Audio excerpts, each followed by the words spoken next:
Nous avons décidé d'ouvrir ce refuge quand on a vu les femmes travailleuses étrangères dormir au bord de la route et elles n'ont plus d'endroit où vivre depuis le début de la guerre. Nous avons décidé de leur offrir cette grande maison. Leurs employeurs ont été tués par des raids israéliens ou bien ont pris la fuite, les laissant à leur sort dans un pays dont elles n'ont vu que quelques rues. Issa Taba est arrivé il y a 2 ans. Je travaillais de 5 heures du matin à minuit. 15 jours de travail, 1 jour de repos. Non logées, parfois non payées et contraintes à des trajets nocturnes. J'ai vu des hommes venir vers moi. Ça a été très long, nous étions 3. Ils nous ont frappés, ils nous ont violés. C'est comme ça que j'ai eu ce bébé, j'ai été violée. Pas de document pour l'enfant, son prénom Uga, quelques mois. Si je n'ai pas de papier pour mon bébé, je ne peux pas partir et cela me stresse beaucoup. Au milieu de ces femmes, 6 enfants en bas âge, pour certaines plus de passeport, en cause le système de parrainage qui leur a permis de venir au Liban, au service de famille qui leur ont confisqué.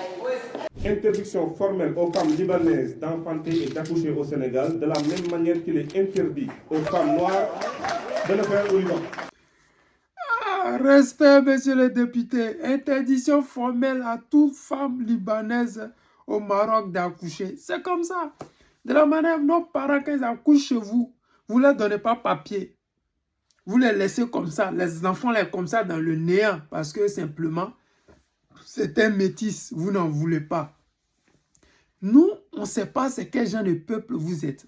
Ce n'est pas de l'amusement. Ce n'est pas que j'ai de la haine ou non. Parce que quand vous écoutez ces genres de vidéos, ce n'est pas seulement une personne. Quand c'est 2, 3 personnes, on peut dire, ok, les gens là, ils sont tombés sur un mauvais patron, ok. Mais ce n'est pas possible. Il y a la guerre dans un pays. Un côté de votre pays est en train d'être bombardé par un autre pays. Mais je pense que toutes ces personnes qui habitaient dans cette zone où on bombardait, l'État, ils doivent venir se réfugier à l'intérieur du pays, là où il n'y a pas de bombardement.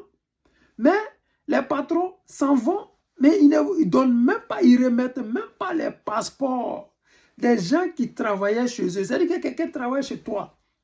Ils sont en train de bombarder.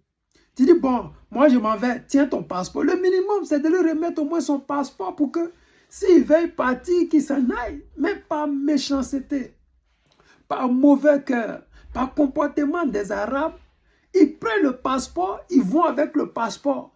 Mais ils ferment la porte et ils mettent la personne dehors. Vous avez écouté ces dames-là. On dormait au bord de la route. Et la dame a décidé de leur faire un hangar qui était un lieu festif.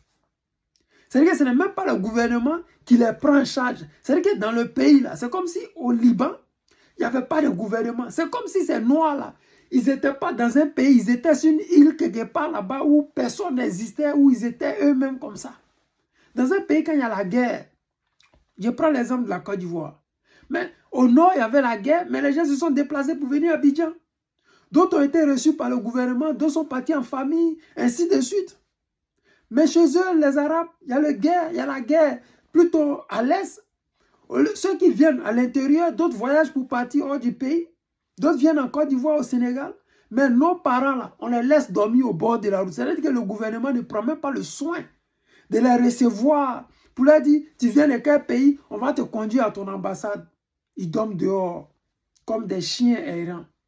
Ça fait pitié. Ce n'est pas de la haine contre vous. On n'a rien contre vous. Moi, personnellement, je vous connais ni d'Adam, ni d'Ève. Je ne sais même pas. Parce que moi, personnellement, si mon avion fait escale dans vos pays, je ne descends pas, je reste dans l'avion.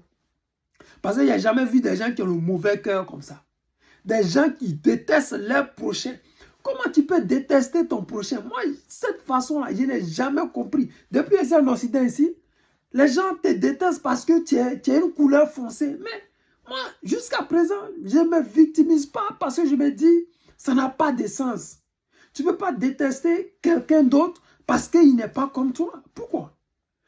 Mais ta politique, ton comportement avec moi peut m'amener à te détester, mais je ne te déteste pas parce que tu es différent de moi. Ça, c'est trop être idiot. Donc, quand je vois le comportement des gens du Maghreb, je suis étonné. Je dis, mais C'est quelle haine qu'ils ont vis-à-vis des gens foncés comme nous? C'est quoi le sujet? C'est quoi le projet? C'est quoi? Vous voulez nous démontrer quoi? Vous voulez dire quoi? Que nous, on ne sait pas. Vous êtes supérieur que nous alors que vous êtes chez nous. Vous êtes riche que nous alors que c'est chez nous. Vous faites votre richesse. Vous êtes... Oui. Les amis, c'est pas facile quoi. Parce que quand tu vois ces gens de vidéos, des femmes qui sont violées par ces Arabes-là, ils font les enfants bêtises. On ne les reconnaît pas. Le gouvernement refuse même de leur donner des papiers. C'est-à-dire qu'ils font tout pour gâcher la vie des femmes noires qui sont dans leur pays. Et vraiment, je suis content pour le député sénégalais qui a pris cette décision. J'espère que c'est le gouvernement entier qui va le faire. Parce que quand tu vois le président sénégalais qui dit on les reçoit, c'est nos frères, ils racontent la connerie, tu sais automatiquement que celui-là, il a été financé par ces liboules-là. Mais quand quelqu'un est financé par ces liboules, il ne dira rien de bon que ces gens de conneries. Parce que quand tu vois tes parents qui souffrent chez quelqu'un, le kafala qui dit que quand un étranger vient chez vous, on prend son passeport. Pourquoi est-ce que les Français, là, vous ne prenez pas les passeports? Pourquoi est-ce que vous ne prenez pas le passeport des Chinois? Pourquoi est-ce que vous ne prenez pas le passeport des Américains? Mais comme vous savez, nos dirigeants, c'est des corrompus. Comme vous savez que nos dirigeants sont des vendus, c'est toujours nos parents que vous prenez les passeports. Mais je suis fier qu'aujourd'hui, nous en parlions parce que c'est très important. Ça permet à nos sœurs de ne pas se tromper pour aller dans ces pays maghrébiens. Ça permet à nos sœurs de savoir réellement ce qui se passe là-bas et que d'autres leur cachent. Parce que c'est comme ça souvent l'Europe. Il y a beaucoup qui sont ici en Europe qui mentent à leurs parents, qui mentent aux autres parce qu'ils vont dans des supermarchés, ils vont dans des endroits, ils font des vidéos, ils font croire que ça va chez eux alors que ça ne va pas. Ils sont en train de souffrir, ils vivent une vie de misère, mais ils n'ont pas le courage de dire ça à leurs parents, à leurs frères, à leurs amis. Ils se jouent les dangereux sur les réseaux parce qu'ils veulent que les gens puissent les regarder. Moi, je ne suis pas dans ce truc-là. Je dis toujours, le combat là, on l'a toujours mené dans la vérité, on va toujours continuer dans cette vérité-là. En déplaise à ceux qui sont du mauvais côté, c'est à eux de voir. Les amis, soutien à tous ces sœurs qui sont au Liban, qui sont bloquées, qui ne peuvent pas rentrer. Soutien aux dirigeants qui sont courageux et qui décident de mettre fin à ce système de kafala. Soutien à toute cette population ivoirienne et africaine qui aujourd'hui dénonce cette forfaiture. Et je vous dis encore, nous allons gagner si l'impérialisme. Les Libanais sont à la base du malheur des Africains. Allez-y lire le livre de Robert Bougie. Lisez ce livre-là, ce nouveau livre-là. Ce n'est pas seulement pour faire le buzz. Hein. Lisez le livre et vous allez comprendre ce qui se passe réellement.